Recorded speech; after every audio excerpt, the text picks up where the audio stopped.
Hello everyone, welcome back to my channel. কেমন আছেন সবাই? আশা করি সবাই বেশ ভালো আছেন। আজকে আমি আমার পছন্দের একটি রেসিপি রান্না করব, আর ভাবলাম সেটা আপনাদের সাথে শেয়ার করি। দেখতে পাচ্ছেন কিছু গরুর মাংস, সাথে কিছু কলিজা ছিল, এগুলো ছোটো ছোটো করে কেটে কুটে ধুয়ে রেডি করে নিলাম রান্নার জন্য।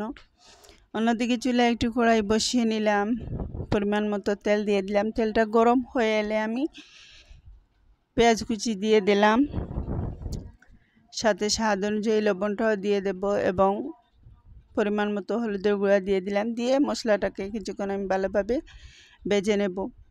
আর আজকের এই রান্নাটা যারা দেখবেন, যেরকম দেখতে খুবই লোভনীয় হবে, খেতেও কিন্তু খুবই সুস্বাদু হয়। আমি অনেকবার এইভাবে রান্না করে খেয়েছি। আর এবার আমি রসুন বাটা এবং আদা বাটা দিয়ে দিলাম। এই ছোটো ছোটো করে গরু মাংস বা কলিজা খোড়াইয়ে ভুনা করলে খেতে খুবই ভালো লাগে। আর এটা কিন্তু আমার পছন্দেরই একটি খাবার। এবার আমি মরিচের গুঁড়া দিয়ে দিলাম, পাঁচফোড়ন এবং জিরের গুঁড়া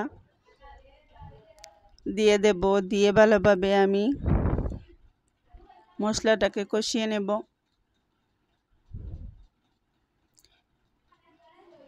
মশলাটা যত ভালো কষানো হবে, রান্নার স্বাদটা কিন্তু তত বেড়ে যাবে। আর যখন দেখব যে মশলাটার পানি একদম শুকিয়ে আসছে, তখন অল্প একটু পানি দিয়ে দিলাম।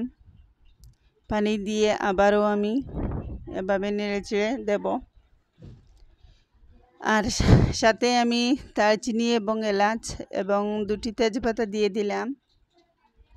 দিয়ে মশলার সাথে মিশিয়ে নেব। আর গরু মাংস যখন রান্না করব, তখন সাথে 3-4টা সাতকরার পিস দিয়ে দিলাম। সাতকরা দিয়ে গরু মাংস তো খেতে খুবই ভালো লাগে। আর এবার আমি মাংসগুলো দিয়ে দেব।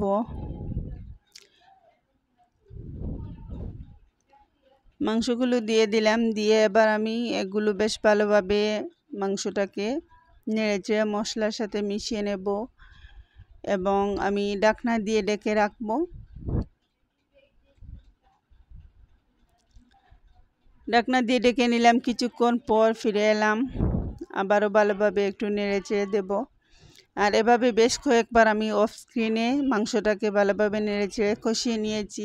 আর দেখতে পাচ্ছেন যে আমার মাংসটা কষানো হয়ে এসেছে। এবার আমি পরিমাণ মতো একটু পানি দিয়ে দেব। ঝোলটা কিন্তু বেশি থাকবে না, একদম মাখা মাখা ঝোল থাকবে। আবারও ঢাকনা দিয়ে ঢেকে নিলাম। কিছুক্ষণ পর ফিরে এলাম। দেখতে পাচ্ছেন আমার মাংস রান্নাটা কমপ্লিট হয়ে এসেছে। দেখতেও খুবই লোভনীয় লাগছে, খেতেও খুবই সুস্বাদু হবে। সবাই একবার হলেও এভাবে ট্রাই করে দেখবেন। আর যারা আমার রেগুলার ভিডিওগুলো দেখেন, সবাইকে ধন্যবাদ। যারা অলরেডি সাবস্ক্রাইব করে নিয়েছেন, তাদেরকেও ধন্যবাদ। আর যারা এখনও সাবস্ক্রাইব করেননি, সবাইকে প্লিজ অনুরোধ, আমার চ্যানেলটা আপনারা সাবস্ক্রাইব করবেন। সবাই ভালো থাকবেন, সুস্থ থাকবেন। আল্লাহ হাফেজ।